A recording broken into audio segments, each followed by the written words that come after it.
for the seas are as much a part of Antarctica as her highest mountains.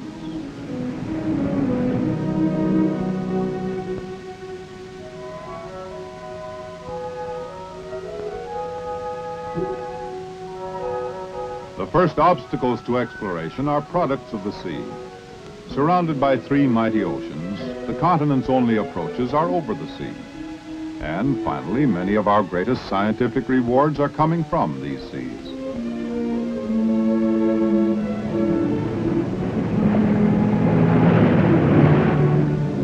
Not only the sea, but the air too plays a vital part in understanding the Antarctic. For here, in this cold, unresisting medium, the modern explorer can transport himself over the continent efficiently and economically. The helicopter uses the Antarctic airspace in its role as a modern-day pathfinder, transporting scientists into the field, as well as searching out leads in the ice.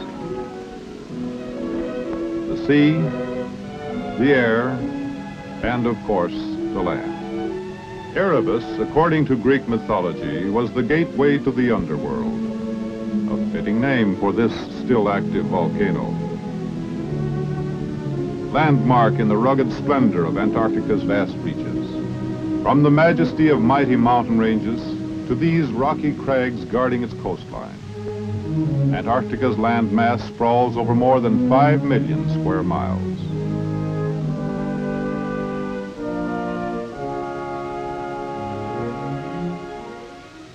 Beautiful,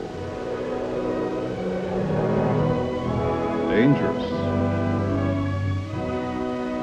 hostile, yet the very elements that deny existence to man provide a comfortable background for a handful of the local gentry.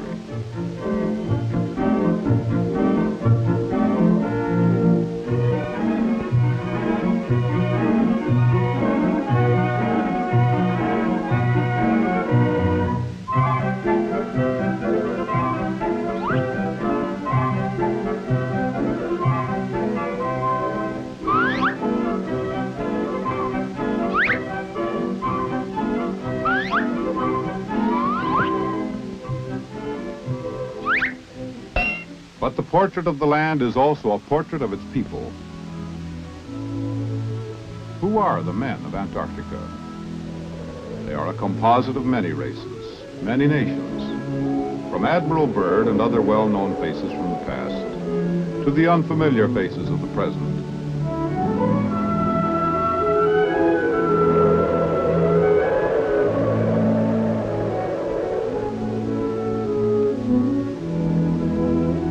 In Antarctica today, the name is not the important thing. What is important is what a man is able to contribute to the enormous job at hand. Each job is small, sometimes almost insignificant. But the total of all their efforts spells conquest, a conquest that never ends, that goes on year after year, adding new victories to the successes of the past.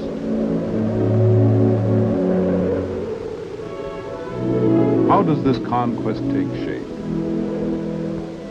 Is it a quest for science? Or is it a battle of men against the weather and the elements? It's both. A quest continually pursued on all three fronts of the continent: land, sea, and air. Thus, mastery of the land alone is not enough. All three environments must be considered, and their respective obstacles overcome. This, then, is the first obstacle. Billions of tons of ice girdle the continent in a belt 100 miles in width.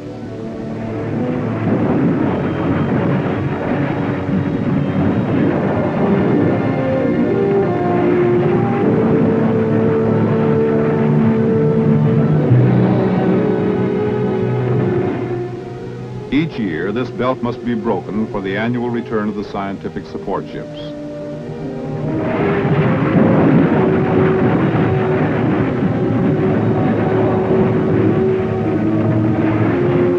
Barrel hull hulled Navy and Coast Guard icebreakers undertake the job of carving these annual sea lanes into the continent. Their spoon-shaped bow is designed to ride up on the ice pack and crush down with thousands of tons of force, opening the channels for the cargo ships.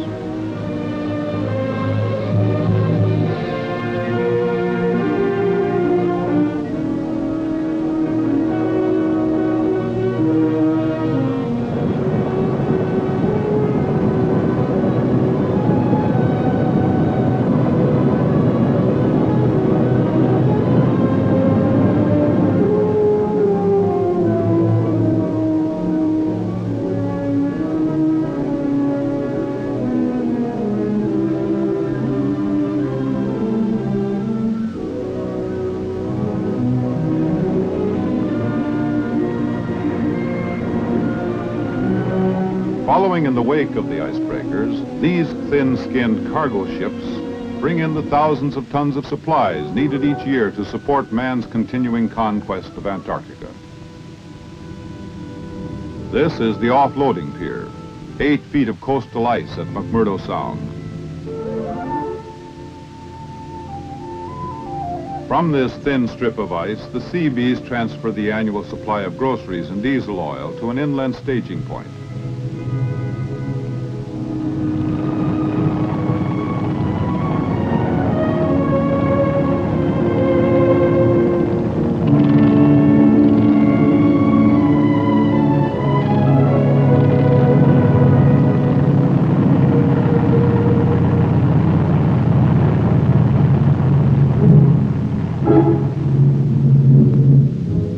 Specific cargoes will be earmarked for distribution to the Antarctic stations far inland. Some will be hauled in, some airdropped. But whatever the method, it's a long way from the farm to the breakfast table.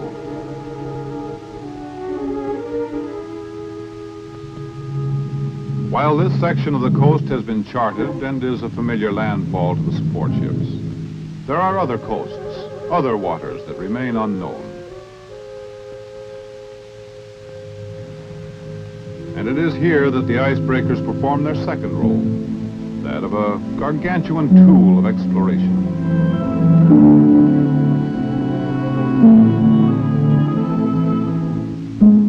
Year after year, the seagoing men of Antarctica chart new coastlines, sound out new waters, and report to the world their day-by-day findings.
Many nations send their scientists to explore these unknown waters.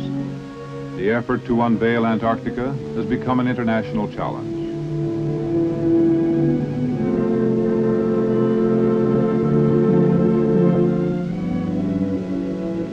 As these men gaze upon these virgin lands for the first time, another sound of conquest is being heard.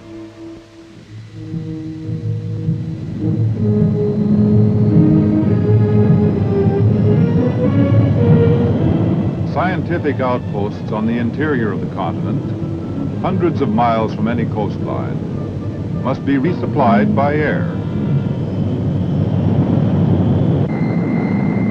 The C-130 Hercules, newest and most versatile addition to the Navy's air fleet, provides an efficient lifeline between the isolated stations and the coastal support base.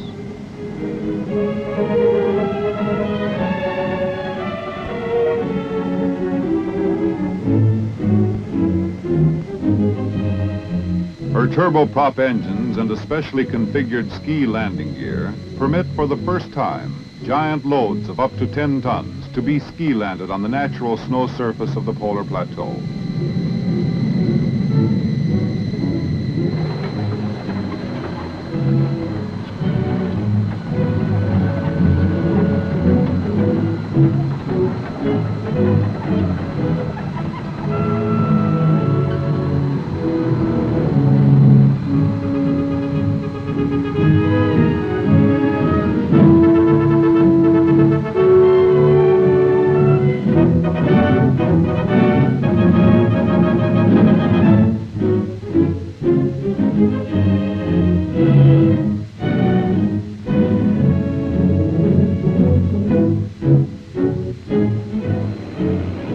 At the same time that the C-130 Hercules delivers bulk loads to the inland stations and camps, additional supplies are airdropped by the Air Force's C-124 Globemaster.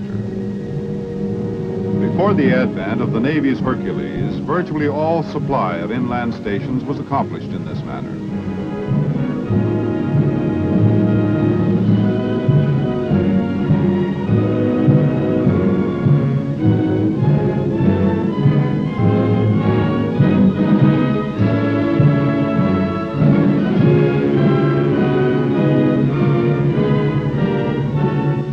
Flying a precision mission is one thing, but getting your plane off the ground is another. These are JATO bottles, often necessary as a shot in the arm during takeoffs from the snow surface. 4 of these, firing at once, equal an extra engine wide open. One drawback, however, cutting loose with a full JATO firing cycle is almost like using your tail assembly for a rocket launching pad. Taking off is the R-4D, one of the original Antarctic workhorses of the air.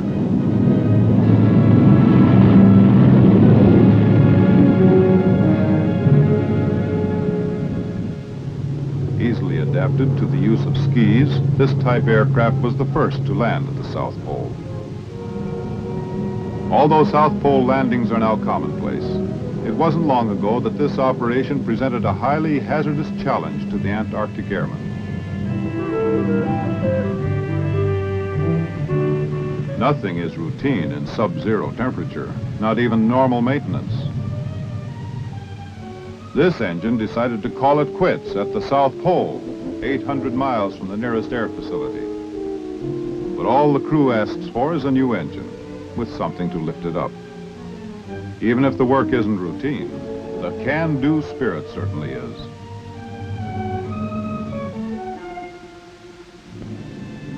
Tying in closely with the conquest of the air is the taming of the land itself.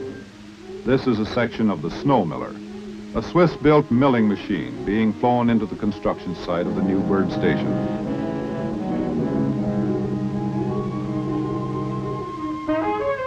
These are the giant claws of the 20-ton mechanical mole, a strange-looking craft with an insatiable appetite for hard-packed snow.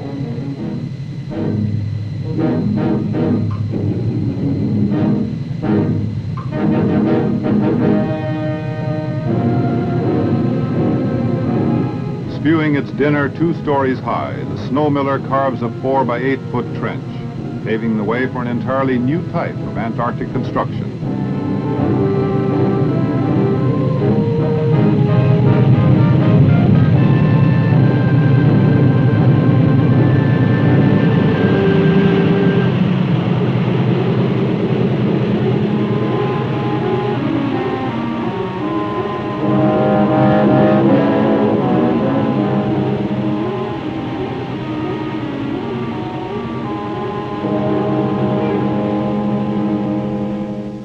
After the snow miller completes its rough cut, the sides of the trench receive a final surfacing.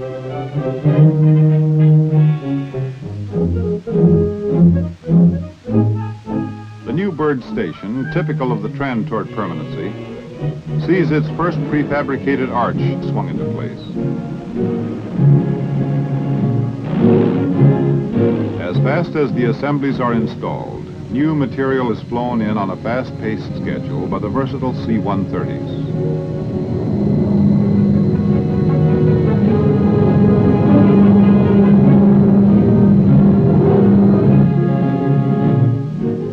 airborne fleet presents a far cry from the sluggish tractor trains that supplied the original Byrd Station construction 5 years earlier. These giant arches will house the final buildings and protect them from the crushing weight of the compact snow.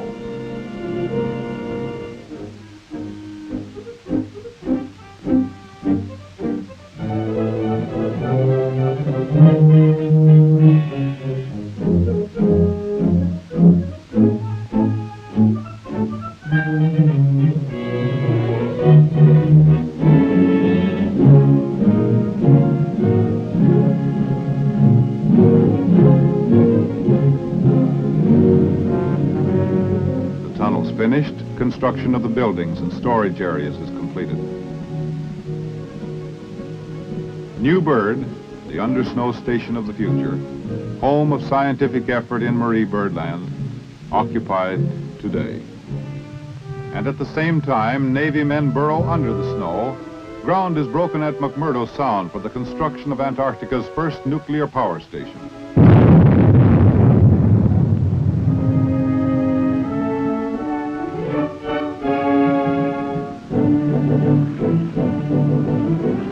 Prefabricated units arriving by ship were assembled by Navy Seabees in less than 75 days, providing 1,500 kilowatts of power. Permanency, too, in communications, as this 110-foot rhombic antenna joins the complex communication and weather network across the land. No longer dependent upon inadequate radio facilities, Antarctica's far-flung outposts are now tied together with the latest of today's electronic systems. But conquest of the land is much more than a permanent foothold on the ice. Its sound can be heard far inland as men of Antarctica take to their vehicles, such as this one equipped with an electronic crevasse detector. Always on the move, they search for the uncharted mountain or the safe trail through the crevasse fields. Navigating 1,000 miles of uncharted ice cap is no mean task, but such is the goal set for the 8 to 10-man parties of the scientific traverses. Such treks keep the men isolated in the loneliness of bleak, windswept hinterlands for 3 to 4 months.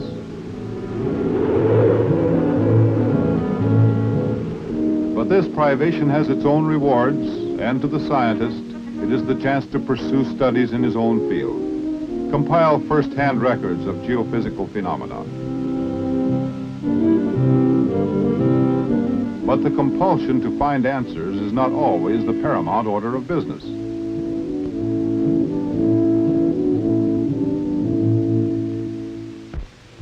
Sometimes academic progress is overshadowed by the simple need for survival.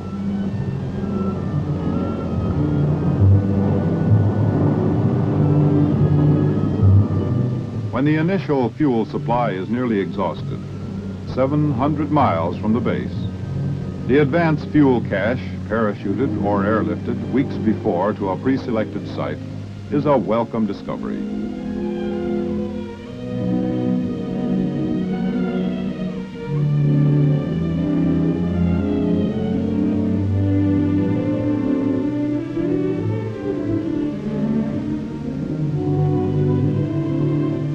Less welcome is this food cache, Antarctica's version of a turnpike drive-in.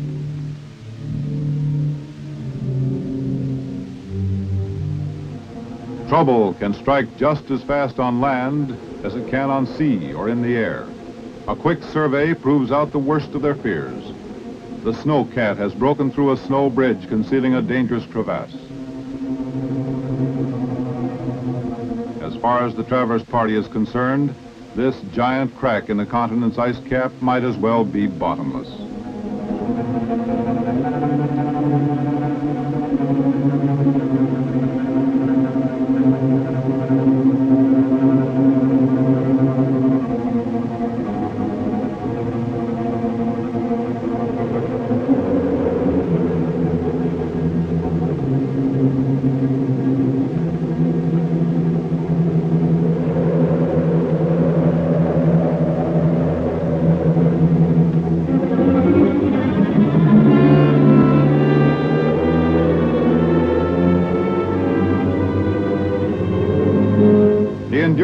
fortitude and can-do spirit of the old breed of Antarctic explorer are by no means forgotten assets.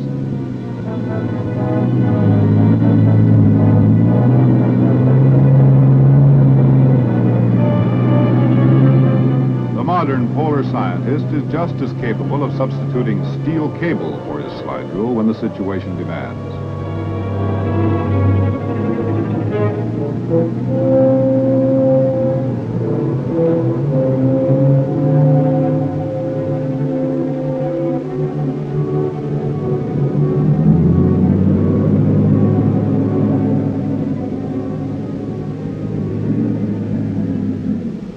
Another round one, and the expedition moves on.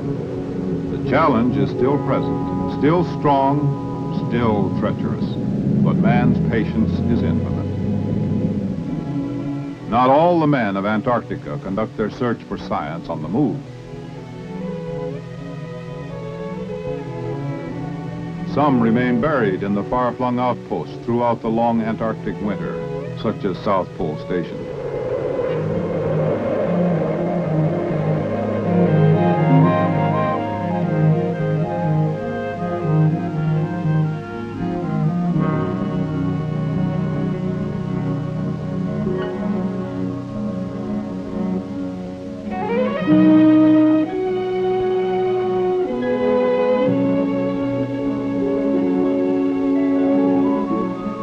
Here they gather data on a wide variety of geophysical subjects, obtaining knowledge of our Earth from an analysis of ice cores revealing hundreds of years of Antarctica's history, or the drift of a radiosonde balloon.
Antarctica, too, has its moments of relaxation.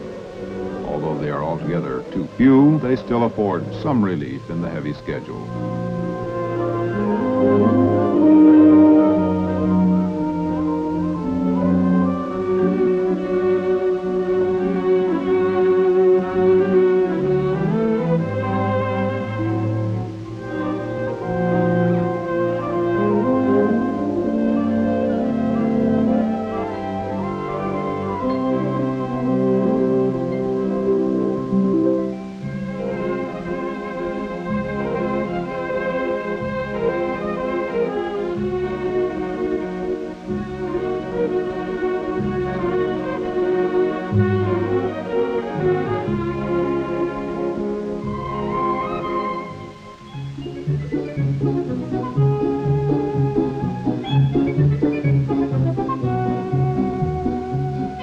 Through ham radio stations at each one of the outposts, Navy men and scientists are able to talk to their families at home throughout the lonely months of isolation.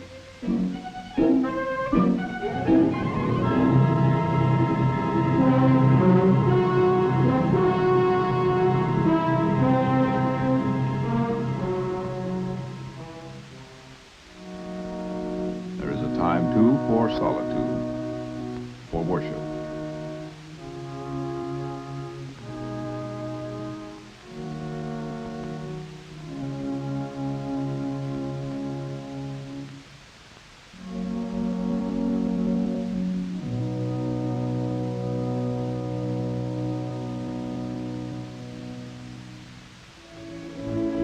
The sleeping continent is awakening, slowly at first, but with ever-gathering momentum.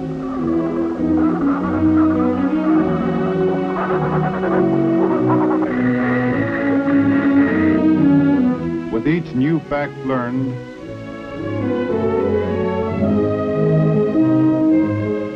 with each new mile of coastline charted, Antarctica comes more and more into focus. A continent of untapped scientific secrets, concealing a vast food supply in her waters, holding the key to the source of much of the world's weather.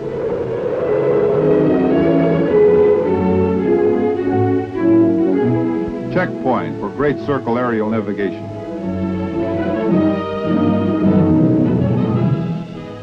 This is the portrait of Antarctica, the ever-changing portrait. And as she gives up the secrets held in her waters, in her skies, and in her landmass, man's stockpile of knowledge grows larger. For the sum of Antarctica's secrets is but one piece in the greater puzzle that challenges man on all corners.